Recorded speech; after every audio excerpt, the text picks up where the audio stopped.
I've been trying to push social interaction and character development at the old school tabletop role-playing game community for years. And there's a reason I tried to do that, because if there is one area of these games, any game, that the new crowd seems to like, it is social interaction and who the character is. Now, I also push it for this reason, because old school D&D is about survival. It doesn't have to be a meat grinder at all if you understand the point is to avoid almost all combat early in the game. Like, it's only a meat grinder if you're trying to involve yourself in combat on any regular basis.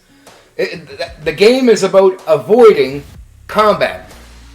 You know, when they talk about old school encounters, they don't talk about non-combat encounters. They talk about encounters in a way that tells you that what you are supposed to be doing is avoiding almost all combat, because the game is about survival.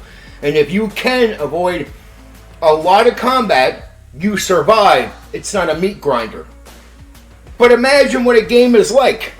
If you're avoiding almost all combat, plus say the old school DM and players don't really bother with social interaction in the town, in the city, or even amongst each other much. Imagine that's not a real focus of the game, but yet the idea is you need to avoid most combat situations because it's about survival.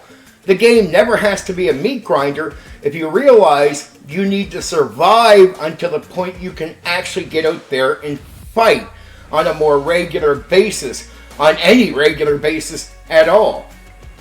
But what really happens? A lot of the old school players go after quite a bit of combat. Like more than you would think. And I mean, even at the core, partake in more combat than they actually should. Or at least more than the designers have intended for them to actually take part in. Early on, you are supposed to avoid combat, pretty much at all costs if you can, and you build your character up through gold, XP from gold and treasure, and surviving, avoiding traps. Like, you'll get experience points for all kinds of little things, but you get it mainly for treasure. And the idea is to survive until you're more capable, you have better gear and better money to be able to fight. If you're out there on any regular basis at all in a dungeon, having, one or two or three encounters, that's a problem. If you talk about balancing your gaming sessions between combat encounters and the rest of what you're doing early on in old school D&D, you have missed the point. You don't understand the game, at least not what the designers intended for you to be playing. So if you are actually supposed to avoid a lot of early combat encounters as much as possible, well then what do you have left?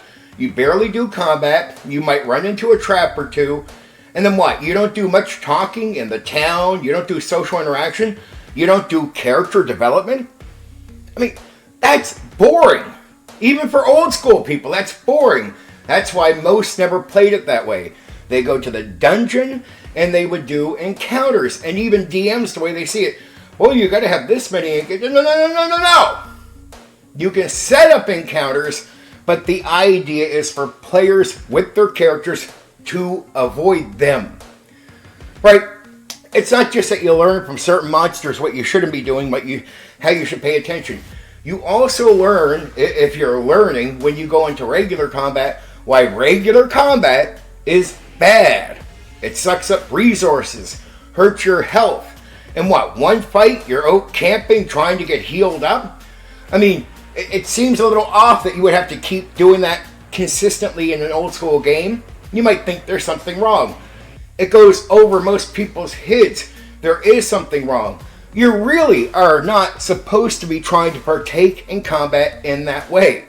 It's like, yes, the DM can set up threatening encounters, but fights are more like a punishment. It's a mistake to be in combat early on. And if you play smart and old school, you don't have to make up 5 characters. You avoid combat. You make up 5 characters when you have confused yourself about the game. You go in, you get in 1 or 2 combat encounters, your character's dead. It's so easy to die, man. You swear it's almost like you are not supposed to be doing it. I mean, geez, right? But no, how do people solve it to have more encounters? They make up multiple characters. So even some of the people that complain about, the game being about fighting and combat, do a lot of fighting and combat they shouldn't be doing. That's the absolute truth. And then they'll even here's what's weird. You'll go to the core, they'll talk about the encounters, be doing more fighting than they should be, and then they're complaining. I swear this actually happens. Complaining about gold giving you experience. I'm like, well, let's see. If you are supposed to avoid the combat, and most all of it, then where do you get your experience points to level up your character? And what are you trying to get so you can build your character up through gear? You're trying to get treasure, money. It all makes sense if that is your goal early in the game, is to keep getting money and treasure to build your character up. Now, how do you do it where you're not walking out with wheelbarrows of money? You don't carelessly go into combat. A lot of the big treasure where people are getting too much early on is they went into a big fight. But if they're playing well in a certain way, they shouldn't even be trying at some of this combat, and most of it should be locked behind encounters that they should avoid, right? Then you don't get the wheelbarrow of treasure where it gets crazy and the amount of magic items. Like, they are not supposed to try to get all the dragon's treasure. Like, if they meet the dragon somewhere, like in the dungeon, they avoid the combat, they fill their pockets up, sneaking in to get treasure. Look, and then you got to look at what you're getting compared to what people are making outside in the world, regular people. They're making barely any money, so that should tell you that even a pocket of gold is more than what most people make in a few years. So you're quite wealthy, but it's not all at once. You're not filthy rich. Fair enough. But most of the time, you're only going to get that way if you're attempting to get more treasure through combat and whatnot. But it's like, wait, are you supposed to be going at that combat? I don't know how many games I see of old school core guys running online where I go watch a bit of it and I realize encounter. And these are core guys that are supposed to understand old school D&D. And they're running like AD&D first edition. I'm like, well, if you're real D&D old school guys, you missed something. Wisdom has went over your fucking head. The encounters in your session shouldn't even be happening. Or the outcome of combat with those encounters shouldn't be happening. And if you think combat is supposed to be a regular part of the early game, you are absolutely confused. Characters level up through treasure. That's the main aim, or at least that's what you want. Now, why do they give out experience points for monsters? It's about surviving the battle against them. You don't exactly get it for defeating the goblin as if you were meant to be in combat. You get it because you survived the fight with that goblin, right? That's why the DM can give you the experience even if the goblin got away, right? You can still get that experience because it's about surviving the battle, right? It's not like, and that's why there's only a minimal amount that you get with monsters, because really you should be trying to fill your XP bar up off of gold, off of treasure. Now, it's nice when you get a few magic items early. They're very valuable to you and you're careful. Now, why is gear a big issue with old school? Well, because gear is about gearing yourself up to protect yourself from the possible threats that you're trying to avoid. The only time old school D&D becomes a meat grinder is when you don't understand the game. Like, it could be a meat grinder. Like, you can accidentally get into combat and it's not your fault. So that does happen, but the idea is that should be rare. You shouldn't have to go through swaths of characters in most cases. Again, the only reason in most cases you're going to make multiple characters is because you're playing the game in the wrong way. Now, look, you play however you want. That's not what I mean. Wrong as in, this is not what the designers intend. They expect you to get up to higher levels before you can start running into more combat comfortably. Your idea early on is to prepare yourself for the future, so when you finally take the risk of going into more combat, you're at higher levels with better gear, better items, and whatnot. And so it doesn't mean you gotta wait till level 10, but you're definitely not supposed to be doing that early on. You should get to a level, it could be 5 or 6 or whatnot, before you're on any regular basis encountering goblins and dealing with them, right? Like in combat, that's when the game gets a little bit more action orientated. Right now, there's only a little bit of that, so you want to spend some time there. That's why progression is meant to be a bit slow. Now, when you get to higher levels, finally you can go fight the dragon, but the idea is to be more picky about where you put your time. They are threatening. So if you think you're supposed to fight on a regular basis at higher levels, you're confused. And if you try, you'll tell me the game is broken. But if you understand how the game is meant to be played, you'll understand there's nothing broken about the game at all. At higher levels, the threats are supposed to be unique and crazy, but you're not supposed to be all over the place fighting. You get better treasure, better magic items, and through what you're doing, again, you level up. But at higher levels, it's okay. You are meant to progress slower. That's all you got to know about the game. Now, what you'll notice is, even at the core, a lot of people are trying to partake in more combat than they should. But that's what people do. That's what I talked about in an earlier video today. WotC seems to have caught on that more people are going towards combat. But there is one area that if you care about it and you understand, you start leaning into it. Second edition AD&D actually starts leaning in more to who the character is, social interaction, and character development. Why? Because that is one area that a lot of newer people in the hobby seem to actually appreciate. There is an appreciation for that. It is trying to meet in the middle, right? Trying to bring more people in. But a lot of old school guys, I'm not kidding, and I mean a good amount of the core, avoid a lot of social interaction. So I'm like, okay, so if you were to do what the designers actually want you to do, you avoid most of the social interaction. Players with their character should be avoiding almost every fight there is early on, and getting treasure.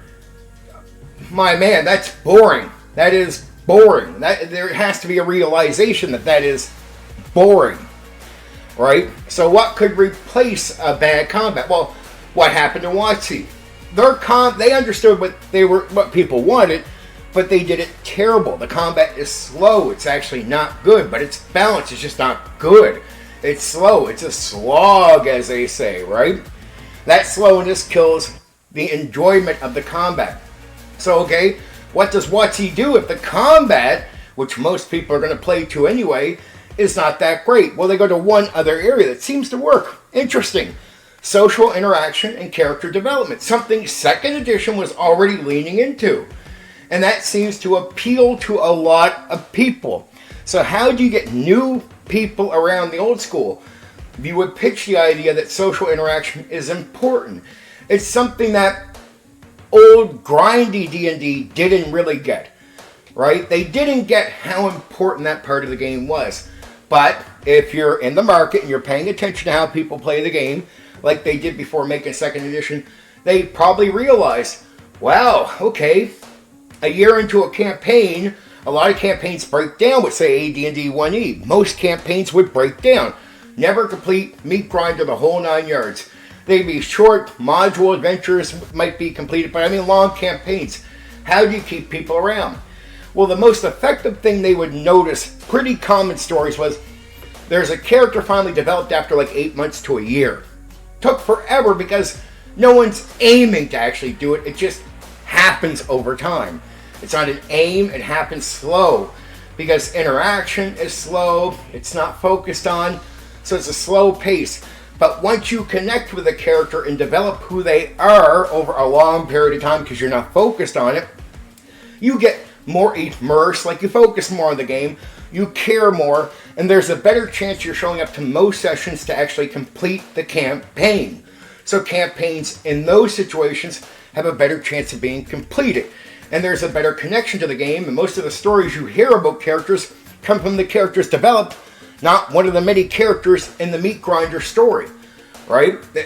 They're forgotten about. The few that players remember are the long-term ones where they finally develop a character. So what they realize, well, if you develop the character earlier in the game, that means you already get to the point of attachment, immersion, enjoyment, and staying around to complete campaigns. That's why in 2nd edition, I would notice that I would complete more campaigns, and so would many other 2nd edition DMs, compared to our counterparts that were running 1E AD&D. And even the 1E AD&D DMs would be like, yeah, right, you're completing campaigns. And then they would actually check it out and realize we were. But that wasn't their experience. That's why they just assumed we weren't early on, but we were. That's why 2nd edition lasted. Actually, if you look at the first 5 to 8 years of 3rd edition and WotC, 2nd edition on live gaming was as active. 50% of the games you'd see everywhere was 2nd edition. The early 2000s was still 2nd edition going strong because campaigns were lasting and being completed. Not that they were dropping off, they were actually holding up. That's why there was just as many games being played with 2nd edition as there was with 3rd edition. You know, when I remind old school guys that the game is about survival, and then I tell them that they are supposed to avoid most combat, a lot of old school guys who thought they were really wise about old D&D start having a eureka moment. They realize they've been running it wrong. No, look, you run it the way you want, but I mean wrong as far as what the designers intended. Because the designers intend for those early levels to be almost no combat. Why do you think Gary would jump to level 3? Because you're closer to what you want to do. Right? Right? Let's get away from the levels where you're just supposed to get gold. Like, you guys already have been through that a million times. You go in, you get gold, you avoid fights. We already know the deal. But to learn the game, getting treasure, avoiding combat early, is meant to be something you go through. But why would you do that with an experienced group of players? They've already learned. That's why Gary would bypass it. Gary Gygax, I mean. Now, if you're playing with a new group, you go through it, but they are meant to, it's not just the gel cube and the treasure thing over here where you're getting trapped and you got to learn not to, just be careless. You also learn just from a regular combat.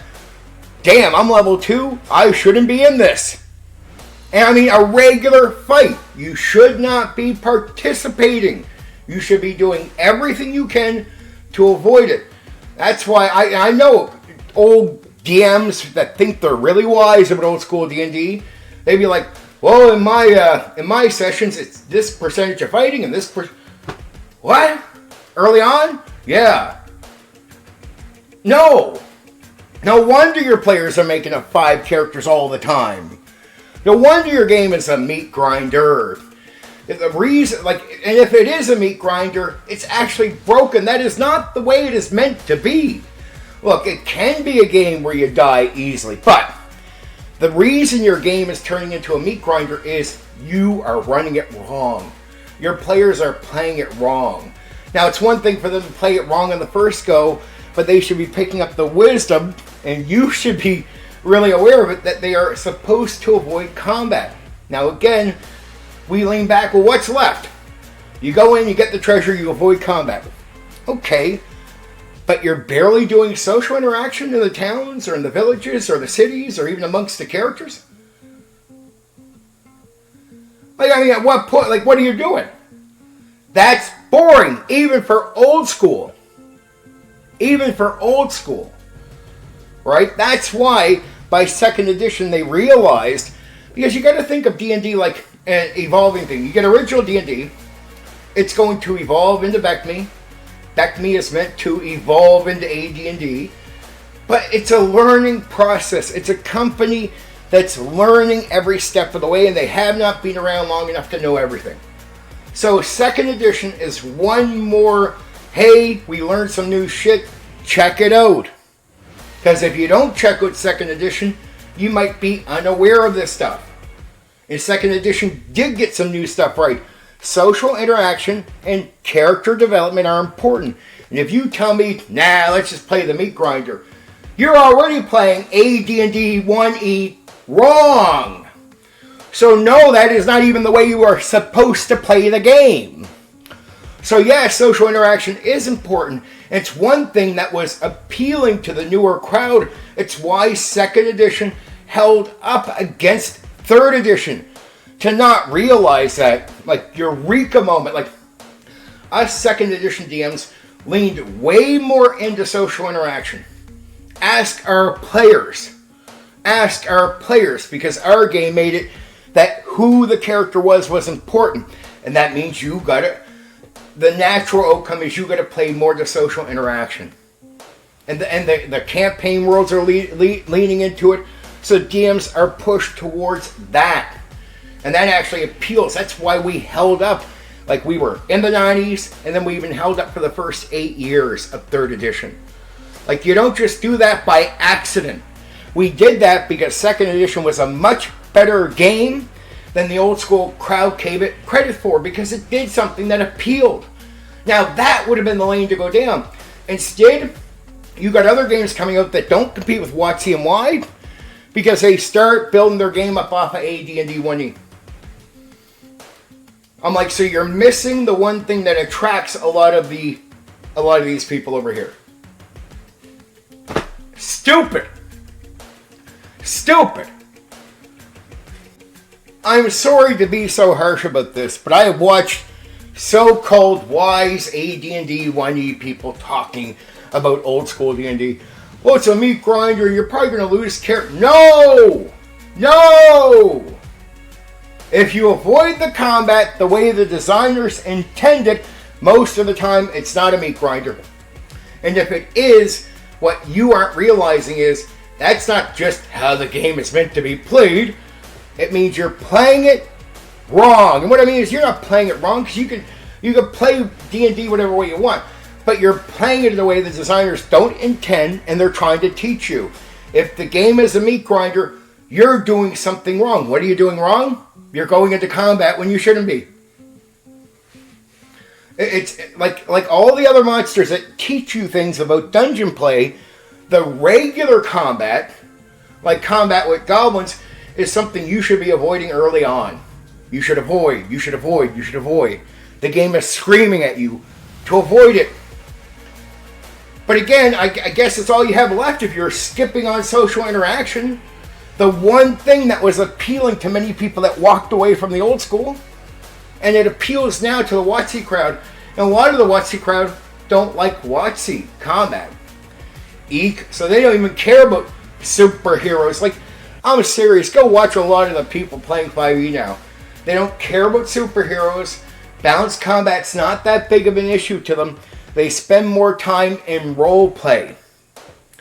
What you don't know is TSR and our old school figured this out early with 2nd edition. But most of you, because you're nerds that pick everything apart and most of you are fucking idiots, you skipped over 2nd edition and you didn't realize the genius of 2nd edition, picking up on it, which kept more to your style instead of going 3rd edition. And many of you have crucified 2nd edition, abandoned it, wouldn't buy it, wouldn't play it, curse it out. But I'm like, well, if you would have supported it, TSR could have stayed up. You would have had yourselves catered to, instead of WotC catering to a whole new crowd of people. You fucked up. You dropped the ball. TSR figured out what kept a lot of people around, and you idiots dropped the ball. That's what happened to a lot of people in the old school. Old fucking nerds that got too picky and dropped the ball. They don't call them demons. Go fuck yourself. They figured out the main fucking thing that the majority wants. But you abandon it. Money abandoned it. It never gets a chance to live on. You never see it advance. And even from the fucking people like Castle and Crusades, well, we're going to build our game off of AD&D 1E. You mean the guys that didn't figure it out right?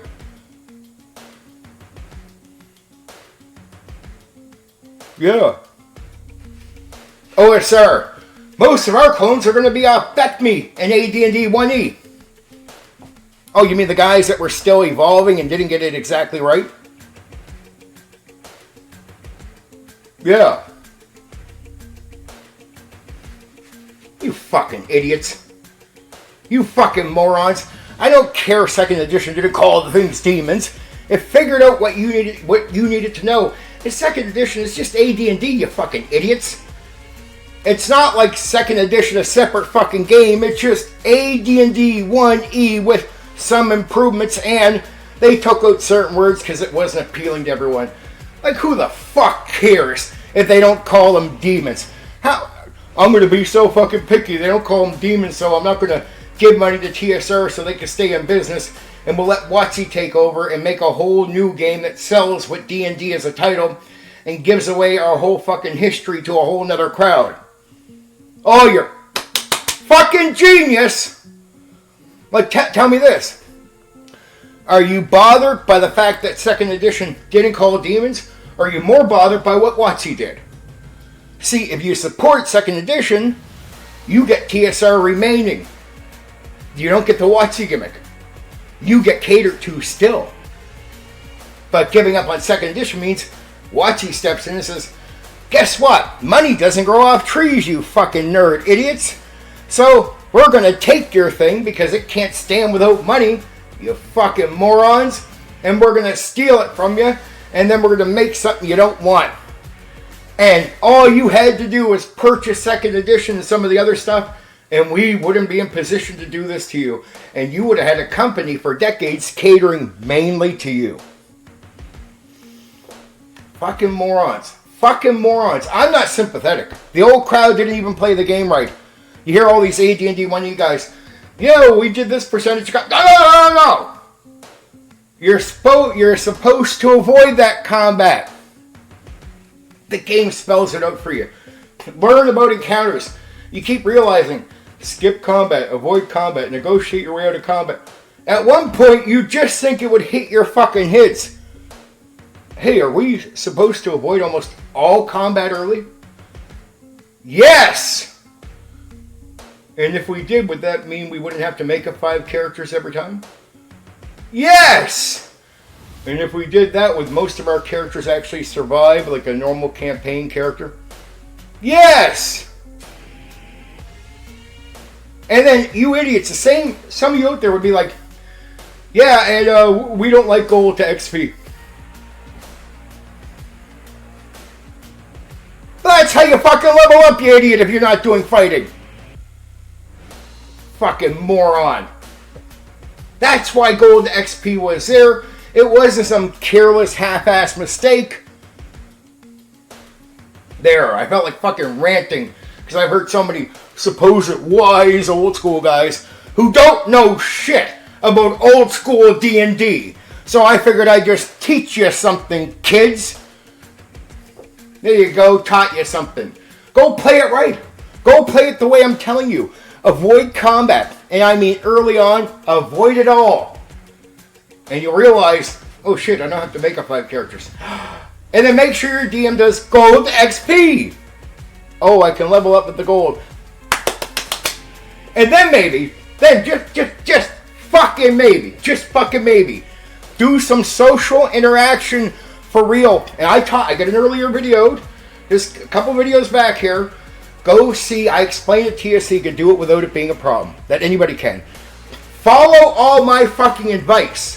And you'll go back and have a much better time with old school D&D and probably attract some people that you normally wouldn't attract to in the game. Everybody can enjoy social interaction. Take my lessons. Take my advice. I'm real old school. So I'm teaching you real old school. You don't need 5 characters most of the time. Avoid all the fucking combat. Level up through treasure. And do some fucking social interaction. And learn what second edition taught us. Develop your fucking character. And don't take a year to do it, jackass.